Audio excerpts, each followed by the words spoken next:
ஜனவரி 11, 2025 திருக்காட்சி விழாவுக்கு பின்வரும் சனிக்கிழமை. நாம் எதை கேட்டாலும் கடவுள் நமக்கு செவிசாய்க்கிறார். திருத்தூதர் யோவான் எழுதிய முதல் திருமுகத்திலிருந்து வாசகம். அதிகாரம் 5, இறை வார்த்தைகள் 14 21 முடிய. அன்பார்ந்தவர்களே, நாம் கேட்பது கடவுளுடைய திருவுள்ளத்திற்கு ஏற்ப அமைந்திருப்பின் அவர் நமக்கு செவிசாய்க்கிறார். இதுவே நாம் அவர் மீது கொண்டுள்ள உறுதியான நம்பிக்கை. நாம் எதை கேட்டாலும் அவர் நமக்கு செவிசாய்க்கிறார் என்று நமக்கு தெரியும். எனவே நாம் அவரிடம் கேட்டவற்றை பெறுவோம் என்னும் உறுதி நமக்கு உண்டு.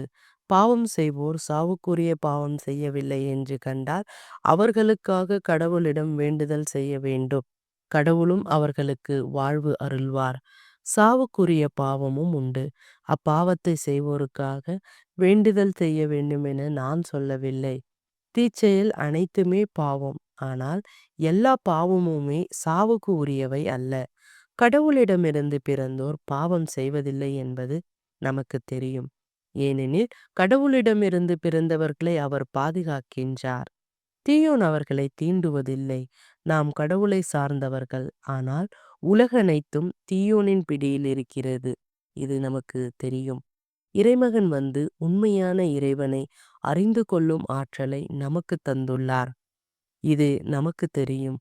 நாம் உண்மையான இறைவனோடும் அவர் மகன் இயேசு கிறிஸ்துவோடும் இணைந்து வாழ்கிறோம். இவரே உண்மை கடவுள். இவரே நிலைவாழ்வு. பிள்ளைகளே, சிலை வழிபாட்டை குறித்து எச்சரிக்கையாய் இருங்கள். ஆண்டவரின் அருள்வாக்கு. இறைவா, உமக்கு நன்றி. நற்செய்தி வாசகம். மணமகனின் தோழர் அவர் சொல்வதை கேட்டு பெருமகிழ்ச்சி அடைவர். யோவான் எழுதிய தூய நற்செய்தியிலிருந்து வாசகம். அதிகாரம் 3, இறைவார்த்தைகள் 22 30 முடிய. அக்காலத்தில் இயேசுவும் அவர் தம் சீடரும் யூதேய பகுதிக்கு சென்றனர். அங்கே அவர் அவர்களோடு தங்கி திருமுழுக்கு கொடுத்து வந்தார். யோவானும் சலீம் என்னும் இடத்திற்கு அருகில் உள்ள அயோனினில் திருமுழுக்கு கொடுத்து கொண்டிருந்தார்.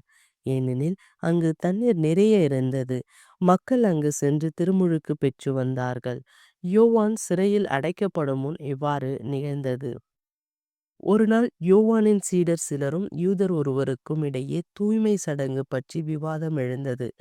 அவர்கள் யோவானிடம் போய், ரபி, யோர்தான் ஆற்றின் அக்கரை பகுதியில் உம்மோடு ஒருவர் இருந்தாரே, நீரும் அவரை குறித்து சான்று பகர்ந்தீரே.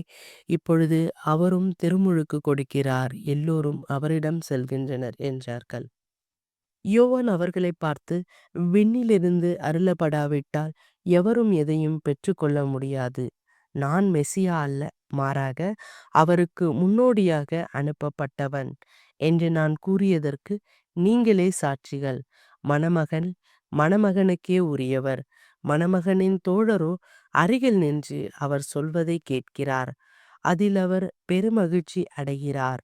என் மகிழ்ச்சியும் இது போன்றது. இம்மகிழ்ச்சி என்னுள் நிறைந்துள்ளது. அவரது செல்வாக்கு பெருக வேண்டும், எனது செல்வாக்கு குறைய வேண்டும் என்றார். ஆண்டவரின் அருள்வாக்கு. கிறிஸ்துவே உமக்கு புகழ்.